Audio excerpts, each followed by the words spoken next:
নীলফামারীর ডিমলায় তথ্য ও যোগাযোগ প্রযুক্তির মাধ্যমে নারীদের ক্ষমতায়ন প্রকল্প দ্বিতীয় পর্যায়ে উঠান বৈঠক অনুষ্ঠিত হয়েছে। উক্ত বৈঠকে নারীদের ক্ষমতায়ন, নারীদের উন্নয়নে ভাতা ও সহায়তার আবেদন, প্রতিবন্ধী ভাতা, ভিজিডি, ক্ষুদ্র ঋণ, টিন আশ্রয়নের ঘর, নলকূপ ও স্যানিটারি ল্যাট্রিন প্রাপ্তির আবেদনের উঠান বৈঠক অনুষ্ঠিত হয়েছে। এ সময় উপস্থিত ডাক্তার ও তথ্য কর্মকর্তাদের কাছে প্রয়োজনীয় বিষয়ে পরামর্শ নেন সেবা নিতে আসা নারীগুলো। এখানে এসে আমরা অনেক কিছু শিখতে পারলাম, যেমন স্বাস্থ্য বিষয়ক শিখতে পারলাম।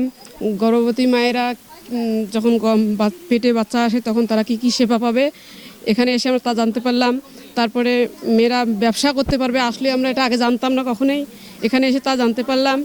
আজকের উঠান বৈঠকে আমরা অনেক কিছু উপকৃত হলাম। তথ্য আপার মাধ্যমে অনেক কিছু আমরা জানতে পারলাম। এ সময় উপস্থিত ছিলেন উপজেলা মেডিকেল অফিসার আশিদুজ্জামান, তথ্য বিষয়ক কর্মকর্তা বনি আক্তার। যত জায়গায় আমরা উঠান বৈঠক করেছি তো ম্যাক্সিমাম জায়গায় আমাদের একেবারে তৃণমূল পর্যায়ে একদম গ্রামের দিকে আমরা উঠোনে এই প্রোগ্রামগুলো করে থাকি। তো এখানে দেখি যে একটা বাচ্চা যখন মায়ের পেটে আসে, মায়ের পেটে আসা থেকে শুরু করে একটা মানুষ যখন মারা যায়, তার এই জীবনের যে পরিধিটা ব্যাপ্তিকালটা, এই যে প্রত্যেকটা মানুষের এই জীবনের যে তার প্রত্যেক মানুষ যে সমস্যার সম্মুখীন হচ্ছে, এই প্রত্যেকটা সমস্যার সমাধান একটা উপজেলায় পাওয়া যায়। গর্ভবতী মায়েদের করণীয়, তাদের গর্ভাবস্থায় যে চেক আপ কতবার নিতে হবে, কোথায় গিয়ে নিতে হবে, তারপরে তাদের ডেলিভারি সংক্রান্ত বিষয়, প্রাতিষ্ঠানিক ডেলিভারি যাতে তারা